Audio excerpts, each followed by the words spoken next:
ဘယ်အာယုံကိုသွားယူနေလို့မပြေတာလဲပေါ့ဘယ်အာယုံသွားယူလို့မပြေတာလဲဆိုတော့အာယုံနေနဲ့ဆိုတော့လေသူအတိအကျပြောလို့မရအောင်အဲ့တော့စာရည်လားဝိရည်လားနေရည်လားကျမ်းမာရည်လားပြီးတော့ကျမ်းမာရည်တဲ့ဟုတ်ပြီကျမ်းမာရည်ကဘာဖြစ်တာလဲဆိုတော့အဲ့လိုပဲတဲ့တခါလီလည်းပဲခန္ဓာကိုယ်တွေကနေပြီးတော့ဖြင်းဖြင်းနဲ့ဖြစ်တယ်ပေါ့ချက်သိမ်းမင်းနဲ့အဲ့လိုဖြစ်တော့နည်းနည်းကြောက်တာပေါ့ပူတာပေါ့စိုးရိမ်တာပေါ့အဲသူပြောပြမှအဲ့တော့တိုင်းလိုက်တဲ့ခါကျတော့လေစီကျိုတီတိုသားရှိတီဖြစ်မော်လေးတာတွေနဲ့ဆေးတွေပါတွေတောက်ရတယ်ဆိုတဲ့အကြောင်းအဲ့ဒါတော့လို့တော်တော်များများဖြစ်ကြတာပဲလေလို့နော်ပြောပြဦးဇင်းတို့လည်းပဲလို့ဟိုရက်ကစစ်စေးနဲ့တွေ့တဲ့ကိုလက်စထရောများလမ်းလျှောက်ရည်သားရည်လုံနေရတာအစားတောက်တွေပြောင်းအောင်လုပ်ရတာပဲလေလို့သူလည်းပဲသူဖြစ်စဉ်လေးတွေပြောပြပြီးတော့ကြောက်တာတို့ပူတာတို့ဆိုရင်တာတို့ဖြစ်တော့သူ့ကိုပြောပြဒါသူကိုဖြစ်နေကြတာကြီးပဲလေလို့ကိုကြီးပဲဖြစ်တာမှမဟုတ်ပဲနောက်တကတိတ်ပူစရာမရှိဘူးလို့အဲ့ဒီကြောင့်စဉ်းစားရင်တော့အဲ့ဒါစိတ်ကပို့ပြီးတော့စိတ်ဆင်းရဲတာပေါ့လို့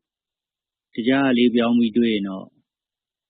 တရားပြောင်းပြီးစဉ်းစားရင်တော့စိတ်ကသက်သာမှာပေါ့သူလည်းတရားတွေလောက်ထားတာဆိုတော့တရားကြောင့်တော့လေကြကြအဲ့ပဲပြန်ရောက်သွားတာပဲတဲ့အဲ့လိုရောက်ပြီးတော့အစင်မပြေဖြစ်နေသေးတာပေါ့ဒါနဲ့ပြောပြတယ်လို့ဒီတွေမှာရေးပေါ်ကိစ္စဆိုတာရှိတယ်နော်ဦးဇင်းတို့လည်းပဲမျက်ဖြူလန်တဲ့အထိဖြစ်ဘူးပဲရေးပေါ်ပေါ့အဲ့ဒီခါကျတော့ဘာလုပ်ရလဲဆိုရင်လေရှူလို့ရရင်မသေးဘူးဆိုတာသိတဲ့အတွက်ကြောင့်ဘာမှမစင်စားနဲ့အဲ့ဒီလေရှူတဲ့ဤတာစင်စားလေလေးတာရအောင်ရှူနှာခေါင်းကကျန်တာတော့ကောင်းကားချီလက်တွေလာထဲတွဲမနေနဲ့နှာခေါင်းကလေလေးရှူနေနိုင်ရင်ဒါပြီးပြီအဲ့တော့လူတွေကြီးပေါ်လူတွေအရေးပေါ်ရောက်လာရင်တခါတည်းဆေးရုံတွေမှာဘာလုပ်လဲအောက်ဆီဂျင်တန်းချိတ်တာလေအောက်ဆီဂျင်တန်းရလေရရင်ဒါသူတို့ကတိဒါဆရာအောင်နဲ့ညီတဘာဝလည်းပဲတိတိုင်းပဲကိုလေရှူနေနိုင်သေးရင်တော့ဘယ်သူပဲဖြစ်ဖြစ်မသေးသေးဘူးဆိုတာတော့သိချပဲအောက်ဆီဂျင်တန်းပေးတာလေမရဘူးဆိုရင်ဟိုအရေးပေါ်ကန်းလာခေါ်သေးတယ်အဲ့ဒီခန်းထဲထည့်ပြီးတော့အဓိကအောက်ဆီဂျင်ပေးတာပဲအဲ့တော့သူပြောတယ်မင်းတခါလေဖြစ်တခုခုတစုံတရာပေါ့အရေးပေါ်ခုနပြိုးဖြစ်နေဖြစ်ကြောက်တာပဲဖြစ်လန့်တာမင်းအဲ့ဒါသိမစင်းစားနဲ့သူပြောတဲ့လေလေးရှူတာဟိုဒါမိအောင်လုပ်လိုက်ဟိုတုန်းကငါတို့လည်းဖြစ်ဘူးတယ်မျက်ဖြူတွေပါလန်လူများပြောလို့သိတာကိုဘလာကိုကတော့မျက်စိအပြာရောင်ပဲမြင်နေရတာဘာမှမမြင်တော့ဘူးဝိုင်းစင်ဖြစ်ပြီးတော့အစားတောက်တွေမှားပြီးတော့ဖြစ်တာအဲ့တော့ဘာဖြစ်လဲအဲ့လိုချိန်ရတော့စိတ်ကိုအေးလေးထားမျက်စိမမြင်လဲနေဆိုပြီးတော့လေလေးပဲရှူနေတာနိုင်ဝဲလောက်လေကြလဲကြာသူပြန်ကောင်းလာတာပဲအဲ့ဒါလေးဘုဒ္ဓအနေနဲ့ပြောပြတယ်မင်းအရေးပေါ်ဆိုရင်တော့အဲ့လိုလို့လေရှူတာကိုပဲမိအောင်လို့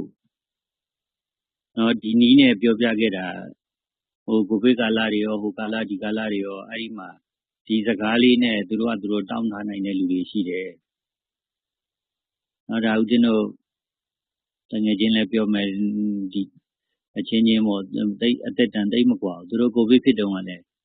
ဒီပြောထားတဲ့ဦးဇင်းတို့ပြောထားတဲ့စကားလေးနဲ့အဲ့ဒီတိုင်းလေးပဲသူတို့စိတ်ထဲမှာထားတာဒီရှူလို့ရရင်မသိဘူးကပြောတယ်အဲ့တော့ရအောင်ရှူမယ်ဆိုပြီးအဲ့ဒါလေးပဲရှူပြီးနေတာဒေးဗစ်ဟာမစင်တော့စိတ်ကမပူမကြောက်တော့ဘူးပေါ့ပြီးတော့သူ့ကိုပြောပြတယ်ယောဂဆိုတာကွာလို့အနေထိုင်တဲ့အစားအသောက်ကနေဝင်လာတာအဲ့တော့အဲ့ဒီအနေထိုင်တဲ့အစားအသောက်ကိုပြောင်းလိုက်ရင်သူပြန်ထွက်သွားတယ်နော်အဲ့ဒါတိကျမှတ်တာနော်လို့သေုံစေကံဆိုတာသူတို့လည်းခက်မှန်းကြီးပဲပြောတာနော်ဟုတ်တယ်90%လောက်ဟုတ်တယ်ကိုဖြစ်နေတာတွေကကိုဒီမှာ90%လောက်ကိုဟာနဲ့ကိုစီကနေကိုဖြစ်နေတာသူတို့ကလုံးစီပတ်စီတည်တာမဟုတ်ဘူးဒေတာလေးကြည့်ပြီးပြောရတာ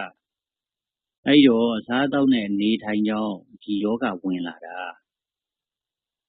ဆေးရတော့အဲ့ဒီယောဂခဏပိတ်တာပဲရှိတယ်ဒီကောင်ပြန်ထွက်သွားဖို့ကအစားအသောက်နဲ့အနေထိုင်ပြောင်းအဲ့တော့သူစီးကျိုးတွေဖြစ်ပြီးစီးကျိုးတွေတက်ပြီးအဲ့လိုတွေဖြစ်တယ်ဆိုတော့တမင်းတွေများများမစားနဲ့လေဆိုတော့ဟုတ်တယ်တဲ့တမင်းအများကြီးစားတာမစားနဲ့ပြောင်းလိုက်တော့လို့ဒီမှာကတိဓာတ်တွေကာဘိုဟိုက်ဒရိတ်တွေနောက်တစ်ခါစီးကျိုးဖြစ်စေတဲ့အားတွေပါတယ်လေလို့ဒါလည်းသူတို့လည်းထိုင်လျောက်သိတာအဲ့တော့တမင်းချောစားဖို့ကွာလို့ဒီပြင်ဟာပြောင်းစားဖို့ခုနပြောတော့ဒီချာမှတ်ထားနော်လို့တာမန်ချိန်ခါတွေမှာဆိုရင်တော့အစားတောက်နဲ့အနေထိုင်ကနေဝင်လာတာမို့လို့အဲ့ဒီဟာပြောင်းလိုက်ရင်အဲ့ကောင်ပြန်ထွက်သွားလိမ့်မယ်လို့ဒါချိန်တော့ယူရတာပေါ့သူလည်းတေချာပြောပြလိုက်ပါတယ်နော်အစားတောက်နေထိုင်ပြောင်းလဲမှုဆိုတာအုံနောက်ကတိတ်လက်ခံတာမဟုတ်ဘူးစားနေကြဟာလေးလုပ်နေကြဟာလေးပဲလက်ခံတယ်ဒါပေမဲ့ရက်ပေါင်း90 3လလောက်ဆိုရင်တော့သူ့ဘာသာသူပြောင်းနေတော့လို့နောက်ပိုင်းကျရင်တော့အဲ့ဒီຢာလေးကိုပဲယူသွားလိမ့်မယ်ဆေးဘယ်လိုတောက်ချင်မလဲမတောက်ချင်ပေမဲ့အဲ့ဒါအုံနောက်ကလက်မခံတာလေလို့တောက်နေကြကောင်ကြတော့လေဆေးတောက်ရမှာဟုတ်သူ့ဘာသာသူဟိုတောက်နေတော့တာအဲ့ဒါလက်ခံသွားပြီသူကအတူတူပဲအဲ့ဒါ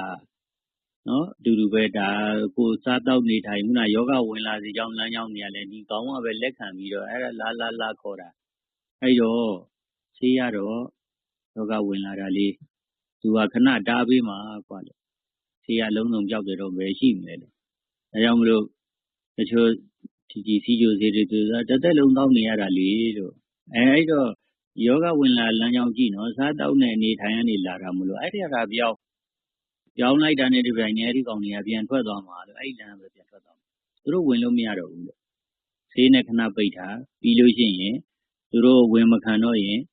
သူတို့လည်းပဲမဝင်တော့ပြန်ထွက်သွားတယ်ဝင်လို့မှမရပဲနော်အခုလူတွေယောဂဖြစ်တယ်ဆိုတာဒါပဲနမောနမဲနဲ့နေစီတွေလေတွေရေတွေနော်စီတို့လေတို့ရေတို့စားတို့အဲ့ဒါတွေနမောနမဲစားသတိမထားပါများတဲ့ခါကျတော့ဒီ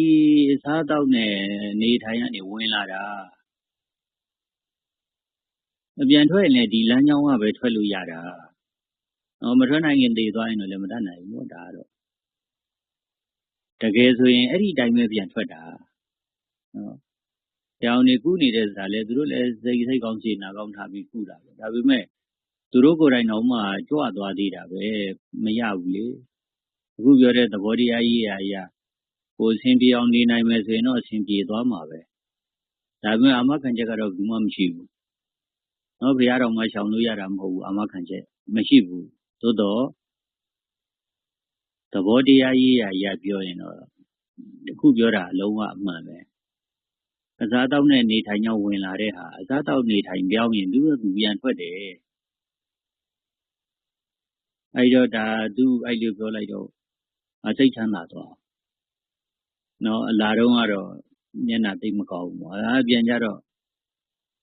အမှပြောမိုးရွာနာတော်မှာဟာပြန်တော့ပဲရပြီလေနေပါအောင်ဆိုတော့မနေတော့ဘူးနော်အဲ့တော့ဒါလေးကသူ့အတွက်ကျွန်တော်တရားအလှပဲလေဒါဇီဝတ္တဒါနပေါ့ဒီဟာလေးနဲ့သူ့အတွက်အသက်ရှည်သွားမယ်ဆိုရင်ဒါဇီဝတ္တဒါနခေါ်တာပဲ